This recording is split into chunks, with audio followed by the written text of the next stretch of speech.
Tolong kami, Cik. Kami baru terlibat dalam satu kemalangan di Highway Wikara. Kereta kami terhumban ke gaung, Cik. Tolong kami.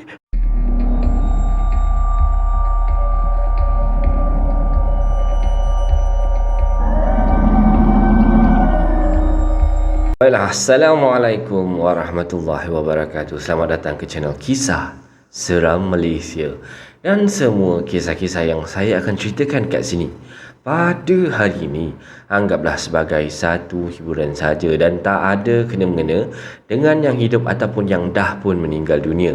Jadi, marilah kita sama-sama berdoa kepada Allah Subhanahu Wa Taala.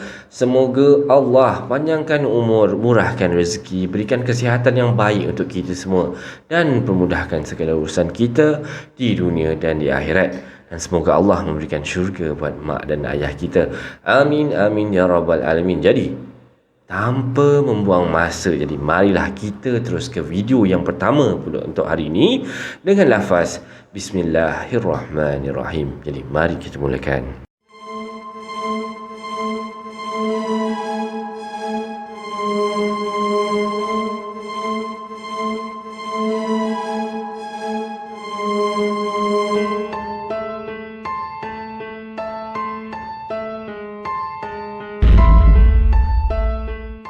Untuk tajuk yang pertama, pada hari ini Kisah Seram Malaysia nak bawa kisah seram tentang Bukit Fraser.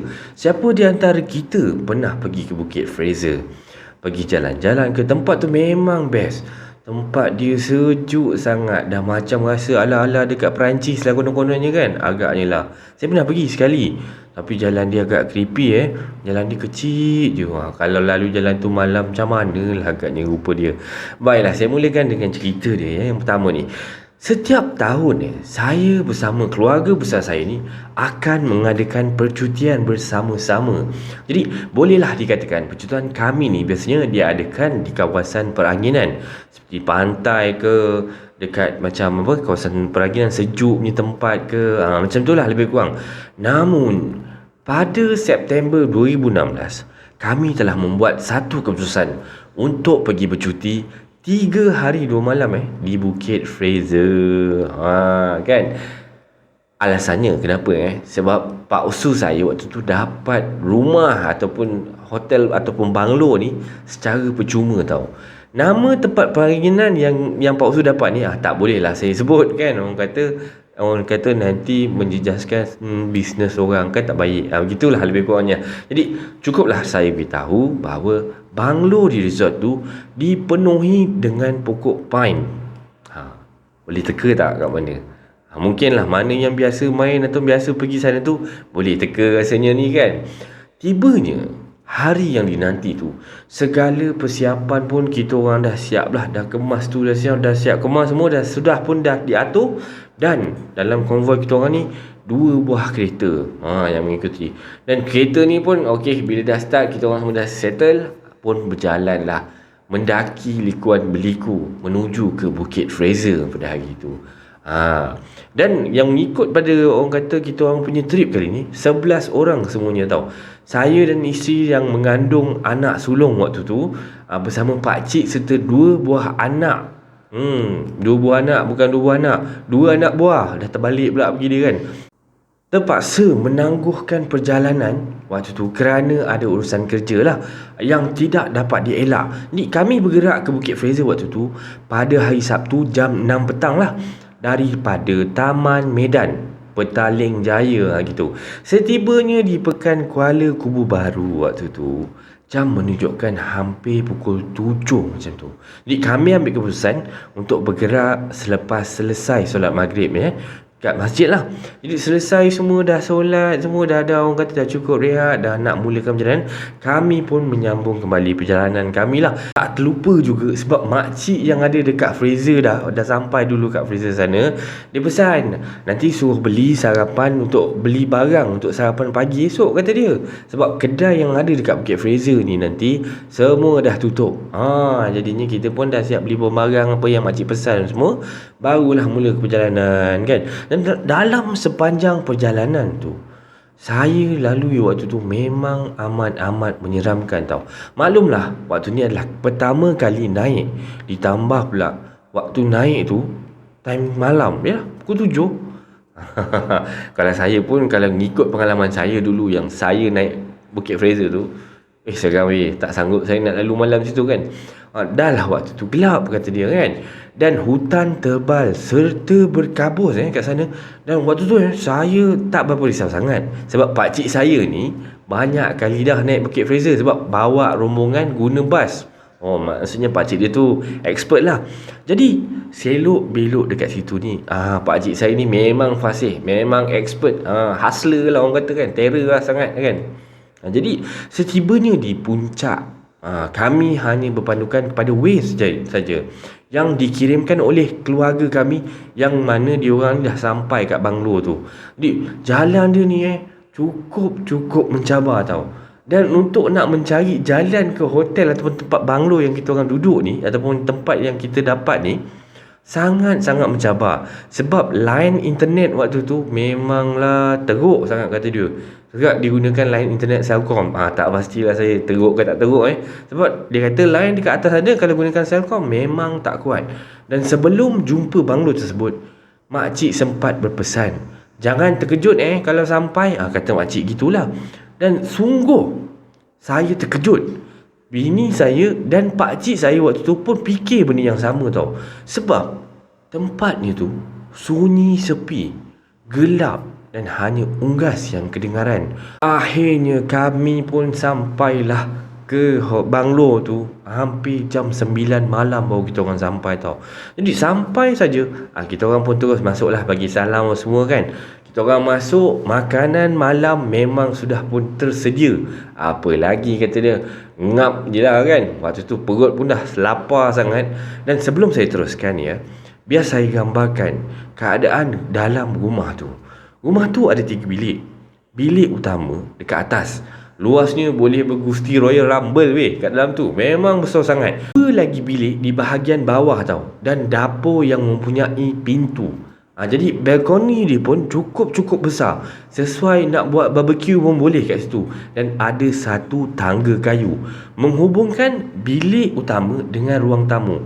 Rumah ni cukup mewah, cukup besar. Dan memang orang kata terbaik lah daripada segi rumahnya lah kan. Jadi episod seram bermula pada malam tu. Jadi selepas penat bersembang-sembang hura-hura dengan keluarga, biasalah orang kata family picnic atau family day macam tu, memanglah kena bersembang-sembang kan. Jadinya lepas dah bersembang dengan keluarga semua, bergurau senda bersama keluarga bagai macam tu kan, masing-masing pun dah start mengantuk kan. Pakcik saya bersama isteri dia ni dekat bilik bawah, bersebelahan dengan dapur tu. Dia atuk dengan nenek bilik yang satu lagi yang kat bawah ni, bersebelahan dengan ruang tamu pula. Pak Su dengan isteri bersama dengan seorang anak dan 2 anak buah dia dekat bilik utama. Manakala saya dengan isteri bersama dengan 3 orang sepupu ni, kita orang orang kata budak-budak muda, tidur kat ruang tamu je lah, dekat hadapan TV macam tu, bersebelahan dengan balkoni tau. Ketika waktu tu semua dah tidur kan, agak pun dah malam macam tu kan, semua orang dah tidur, saya dengar tau, anak buah saya ni, yang 3 orang anak buah saya tu masih lagi bermain tungtang. Bunyi dalam bilik lah, bising kan, bunyi tapak kaki, gedung-gedung biasa lah macam tu, dekat bilik utama lah. Dalam hati saya waktu tu bertanya tau, kenapa lah budak-budak ni tak tidur lagi? Dah pukul 1 ni, kenapa tak tidur lagi kan? Isteri saya pula, tak payah cakap, daripada awal-awal dia letak kepala terus tidur kata dia kan. Memang tak sedar langsung. Yalah, penat kata dia, orang mengandung. Isteri saya waktu tu tengah mengandung kata dia. Dan ketika mata saya ni dah mula nak tutup saya dengar tau, macam ada orang naik turun tangga, ketung tung tung tung tung tung tung tung kan. Jadi dia daripada tangga tu menuju ke bilik utama tau, naik turun. Sebab bilik utama tadi pakcik saya tu yang expert pasal Fraser Hill ni, dia duduk situ. Jadinya bising betul lah anak-anak buah aku ni kata dia. Aku ni waktu tu nak tidur, apalah budak-budak ni buat kan. Saya ni tertanya-tanya tau. Tetapi waktu ni saya akui lah, budak-budak ni of course lah budak-budak. Kalau tak nama budak-budak kan. Kalau nama orang tua dah buat main tangga macam tu, nak jadi apa? Kan? Kalau berkumpul memanglah dia orang lambat tidur kata dia. Jadi kali kedua berbunyi lagi tau. Saya kembali lagi terjaga, dan kali ni saya berdiri menuju ke tangga. Budak-budak ni main lagi. Nak turun ke tak? Kan? Saya waktu tu bercakap sendirilah. Dan kembali cuba nak melelapkan mata lagi sekali lah.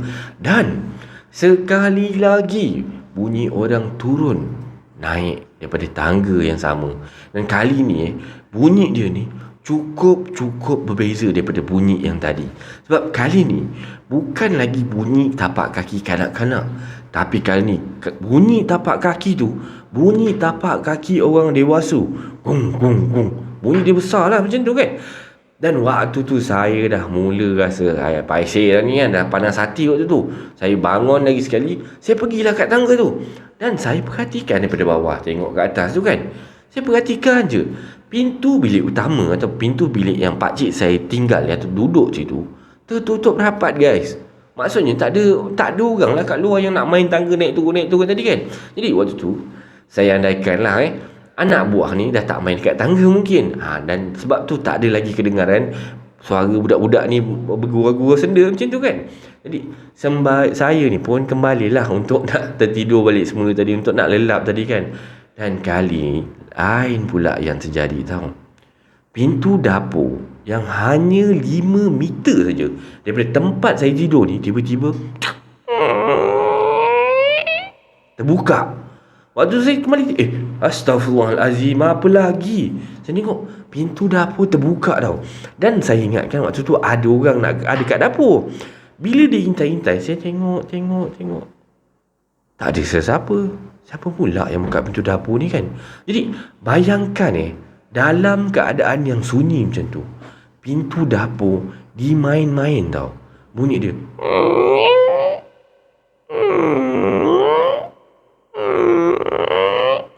engsel pintu dapur tu dah lah antik, berbunyi-bunyi. Seram kan. Waktu tu saya hati ni dah tak senang dah. Baring pun tak senang, duduk pun tak senang. Memang restless sangat dah rasa dia. Sebab ini bukan biasa-biasa tau. Ini dah tahap luar biasa dah saya rasa. Dan waktu tu saya terus pejamkan mata tau. Buat macam biasa je, macam tak ada apa-apa. Macam orang kata caca berani lah kan. Rupa-rupanya waktu tu bukan saya seorang je tau yang perasan benda ni terjadi. Saya perasan isteri saya dah mula pegang tangan saya. Dia pegang dengan kuat tau. Tanda dia ni dalam sedang ketakutan lah macam tu. Muncullah saya waktu ni. Yelah, orang kata bolehlah juga hafal surah Yasin tu. Alhamdulillah kan. Jadi waktu tu saya pun alunkan bacaan Yasin ketika itu. Bismillahirrahmanirrahim. Jadi waktu tu bila saya dah bacakan surah Yasin tu, tak ada lagi mainan pintu tu. Alhamdulillah. Saya ingat dah stop dah. Dia kata gangguan ke apa benda kan. Alhamdulillah lah. Bagaimanapun tidak lama selepas itu, usikan tadi menjadi semakin ganas guys. Pintu hadapan ni tong diketuk. Macam nak robohkan pintu tu. Bukan sahaja ketukan dekat pintu utama tau. Tingkap balkoni bersebelahan dengan tempat yang saya baring tu pun turut sama diketuk. Jadi keliling rumah keliling rumah diketuk tau. Saya waktu tu dengan rasa penuh ketakutan. Memanglah takut. Tiba-tiba muncul rasa berani. Sebab apa? Dia kata sebab adanya isteri saya kat sebelah. Dia sama ada kalau dapat abang kalau misal kata kita memang penakut. Abang dulu of course memang penakut. Tapi bila ada anak-anak, bila ada isteri, nak tak nak by hook or by crook, kita mestilah kena berani. Kalau tak, siapa nak protect dia orang ni semua kan. Jadi rasa tu saya faham. Okey, disebabkan isteri ada di sisi dia kata. So waktu tu saya menjerit, "Woi, jangan ganggu kami lah. Kami tak kacau kamu pun." Waktu tu saya punya jeritan lah Dan selepas itu saya dengar tau, semua pintu dekat hadapan rumah kita orang ni diketuk. Dong. Dan akhirnya bunyi itu semakin sayu. Dan ketika itu Jam pun dah menghampiri pukul 5 pagi dah. 5 jam yang cukup menyeksakan tau. Kalaulah isteri saya ni tak ada dekat sisi saya ketika itu, waktu tu confirm saya dah lari pergi masuk bilik nenek, tidur sebelah nenek, kata dia. Kan, sama cucu nenek. Alright. So bila semua terjaga, waktu sarapan tu saya cuma bercerita, saya tanya pada isteri tentang kejadian itulah, dan isteri saya pula mengiyakan semua cerita yang saya cerita ni lah. Dan waktu tu diorang ni semua pasang telinga, dan semua ni terkejut tau dengan apa yang saya ceritakan. Cuma waktu tu saya cuba dapatkan kepastian lah dengan diorang ni, dengan anak buah saya 3 orang yang saya rasa malam tadi diorang naik atas turun bawah, naik atas turun bawah, main kat tangga tu. Diorang kata, nak tahu diorang kata apa? Dia kata, lah, bukan Along ke yang turun naik semalam? Along tu dia panggilan anak buah ni pada saya. Saya ni diorang panggil Along, gitulah. Oh tidak, kata dia kan. Rupa-rupanya kejadian serupa turut berlaku pada malam pertama keluarga saya yang bermalam dekat situ. Maksudnya makcik dia kan dah sampai dulu tu kan. Jadi diorang pun dah kena ganggu macam ni juga. Jadi atuk saya memaklumkan bili ataupun pipe dalam bilik air dia tu dipasang dan ditutup balik. Depan mata boleh nampak benda tu terbuka, ditutup balik. Ui, seram kan? Dengan sendirinya, tapi taklah sehebat apa yang kita lalui. Saya ada satu selingan. Kisah ni terjadi pada adik saya. Adik saya sendiri, adik KSM. Dia cerita dia macam ni. Dia kata bilik dia tu sebelah toilet. Okay? At first dia tengah buat kerja dekat komputer dia lah, tengah buat, dan sebab bilik dia, pintu dia dengan pintu bilik air tu sebelah-sebelah je. Jadi tiba-tiba dia dengar bunyi air tau terbuka. Jadinya dia pun pergilah tengok siapa pula tak tutup orang kata tutup air ni kan. Dia keluar pergi bilik air tu, dia tutup lah. So dalam hati dia fikir, ni mungkin aku lupa tutup kot. So okey lah, dia daripada bilik air tu dia masuk balik bilik, dia sambung buat kerja dia. Lah dia buat kerja sampailah orang kata dah leka kan. Bila start leka lagi sekali, dia pun dengar lagi sekali bunyi pipe air tu. Dia dalam hati pula waktu tu kan, dia fikir, datang mana bunyi air ni kan? Tadi betul ke aku dah tutup ke belum tutup ke kan? Jadi dia, this is the second time tau. So dia bangun lagi sekali, dia pergi dekat bilik air yang sebelah tu, dia tutup lagi sekali. Dan kali ni dia make sure betul-betul yang dia dah tutup, dan dia dah fikir lah, aku dah tutup, right? Okay, so dia masuk dalam bilik lagi sekali, dia buat kerja sambil sampai dia dah leka sikit, tiba-tiba lagi sekali.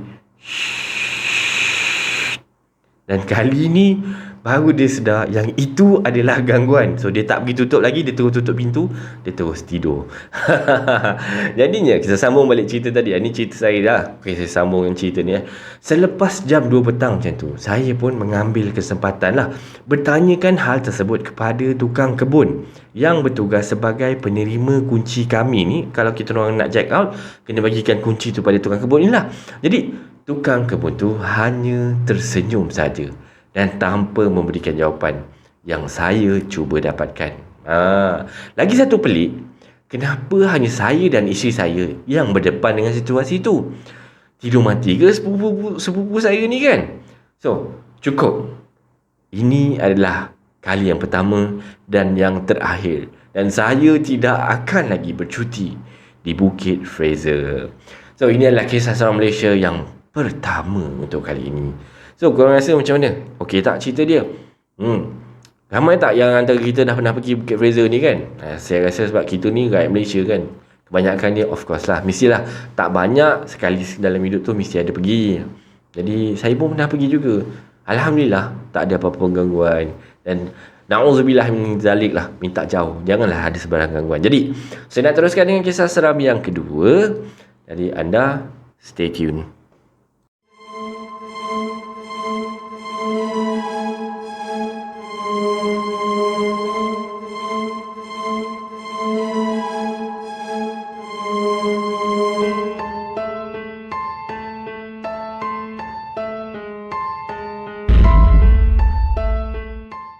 Baiklah, untuk kisah seram Malaysia yang kedua ni, tajuk dia adalah panggilan misteri. Kisah ni tak silap saya Yalah, agak klise lah. Kisah-kisah panggilan misteri ni kata saya dulu, zaman-zaman dulu memang dah agak, orang kata, popular juga cerita macam ni. Sebabnya ada satu DJ radio yang kena ganggu kan. Cerita dia begitulah lebih kurang. Kisah yang kali ini yang saya nak bacakan ni adalah kisah panggilan misteri yang dibuat ke udara dalam siaran radio. Yang kisah ni berlaku pada tahun 1996. Kalau tak silap lah zaman-zaman lagu Jerat Percintaan. Macam mana lagu Jerat Percintaan? Siapa tahu tolong nyanyi. Okey, waktu tu zaman Jerat Percintaan ni Zain Azin kan, tak silap saya. Mungkin. Jadi zaman ni zaman teknologi komunikasi yang tak berapa canggih tau. Zaman handphone dia besar bapak, besar betul air bateri kata dia. Betul ke kan? Tak ada kamera. Of course saya pernah tengok lah handphone tu kan. Dan line dia pun hanya ada di bandar-bandar besar je. Dan pada waktu tu adalah 2-3 je siaran radio yang popular tau. Dan antara yang popular ni, dia ada satu THR ataupun stand for Time Highway Radio kan. Okey, dengan segmen rancangan Detik 12 Malam. Rancangan tu memang popular lah jadi bila start jam 12 malam macam tu, dan dia ni akan berakhir dalam pukul 4 ataupun 5 pagi tau. So dalam rancangan tu, DJ ni dia akan putarkan sebuah lagu kan, dan lagu tu pula diselang-selikan dengan pemanggil yang akan bercerita live tentang pengalaman seram mereka. Jadi saya waktu tu memanglah jarang-jarang dengar cerita-cerita Time Hari Radio ke, cerita seram ke. Saya memang jarang dengar. Memang tak berani. Sebab memang saya ni bukannya lah orang yang berani mana pun. Jadi pagi tu seperti biasa saya pergi kerja tau, naik bas kilang. Saya ni bekerja sebagai QA di bahagian dropship macam tu. Disebabkan saya masuk kerja awal untuk hari tu pukul 6 pagi tau, maka saya ni tak kuasa lah nak naik motor pergi buta. Jadinya naiklah bas kilang. Satu solution yang baik kata dia, dan menjimatkan poket anda. Kebiasaannya saya akan naik bas ni pada pukul 4 pagi lebih kurang macam tu. Naik je bas, dalam bas tu adalah dalam 11 orang penumpang gitu kan, yang dah memang dah terduduk lah kat dalam bas tu.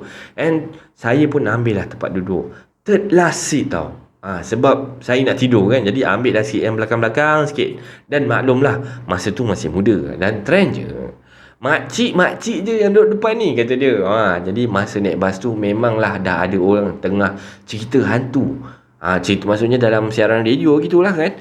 Tapi saya ni tak berapa dengar tak dengar je lah kan, layankan je. Sebab tak berapa nak ambil peduli. Sebab layan kepala, nak orang kata supaya nak dapat lena sekejap lah, dapat tidur sekejap pun jadilah. Telinga saya masih menengkap lagi tau suara DJ yang tu nak ambil satu panggilan telefon. Tatkala dengar desir suara di hujung panggilan tu pun bergema dalam bas tu, tiba-tiba bulu roma saya pun tiba-tiba tegak berdiri tau.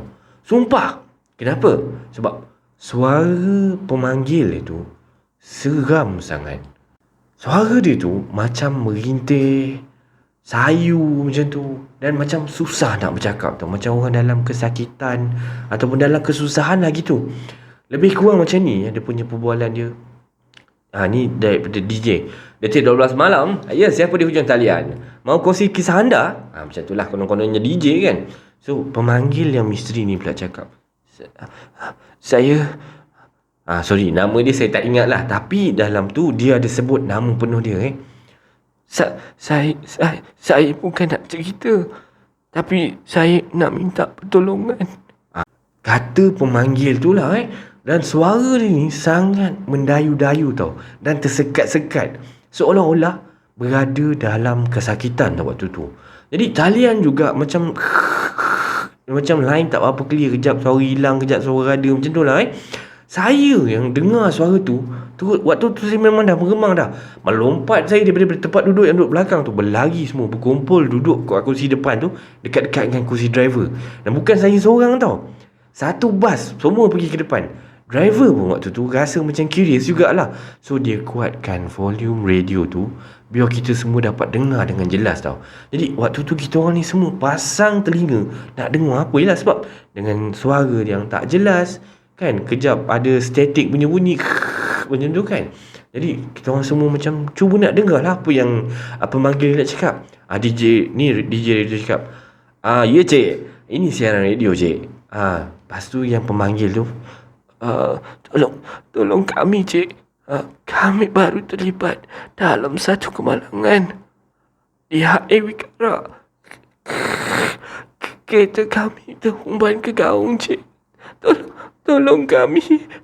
Sambil menangis tau pemanggil tu. Lepas tu DJ tu bercakap, cik, jangan gurau cik, nanti saya telefon polis nanti kan. So pemanggil tu lagi cakap, cik, tolong telefon polis cik, hantarkan pasukan, selamatkan kami.